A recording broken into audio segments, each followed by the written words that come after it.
Over the years, that was the only thing that was stopping me, and this year proved that if I am a healthy civil, it's a dangerous civil. League.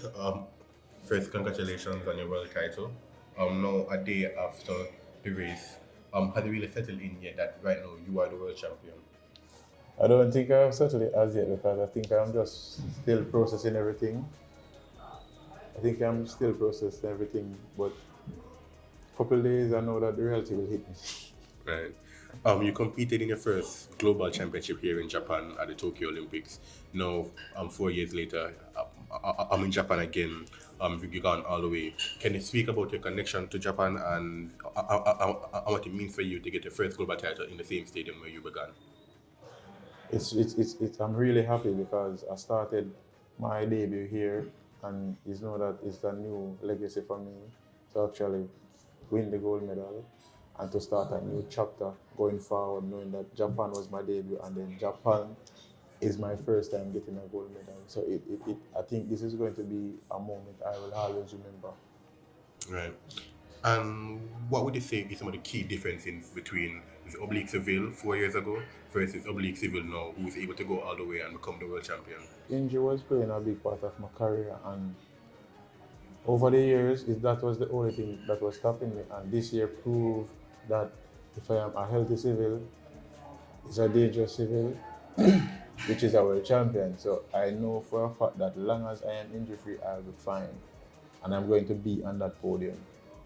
I know you spoke yesterday about in the press conference about your origins and how you feel it really how you feel it's really similar to Usain Bolt coming from a small community in Jamaican country, Jamaica. Can you just speak about which community is that and what it means for you now and for them to see that someone from the community can go all the way to the top of the world? Yeah, it's very inspiring because when I was very small, I looked at Usain Bolt knowing that his background was like similar to mine, and it's like I follow in his footsteps because my community is very small but big, and I know the people in my community is very happy with me, very happy because they knew that I had the talent to actually do great things, and I actually proved myself over the year, knowing that I have disappointments, knowing that I have fallen short of a global medal for the past years. I know, speaking about similarities to both, something you both also shared at the time that you guys have both been trained by Glen Mills. Is fourth athlete to win a 100-meter title. Can you talk about what it feels like to have the guidance of such a legendary coach and his trust and his confidence in your potential? And Coach Mills is like a father to me. I mean, for all of us, because he's a very brilliant man, and he taught me a lot about the sports. And he said to me that in 4 years' time, you're going to do it. And Olympics it was my opportunity, but he knows that I wasn't that 100% fit, but he knows that I have the talent to actually medal and be on that podium and capture a gold medal. So this year we'll make a different approach, and that approach has brought us the gold medal. And now, before you even touch on the World Championships, you have the Jamaican trial. We saw some issues where you're in the finals right before the race.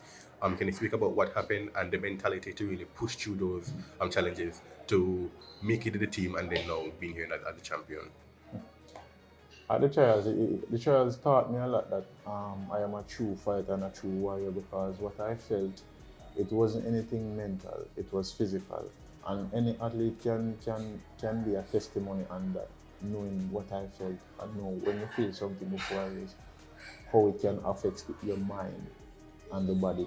So for me, knowing that I have overcome that barrier and to actually make it to the World Championship, it boosts my level of confidence to do great things, which I did yesterday. I know the final two questions. Jamaican's men's sprinting has been a bit of a lull since Bowles' retirement. Now we see where the likes of yourself, Kishane, Thompson, Ackeem, Blake have really been bringing that back to the fore. Can you speak about that importance of ensuring Jamaica's legacy in men's sprinting is still alive and the relationship you have with those two athletes?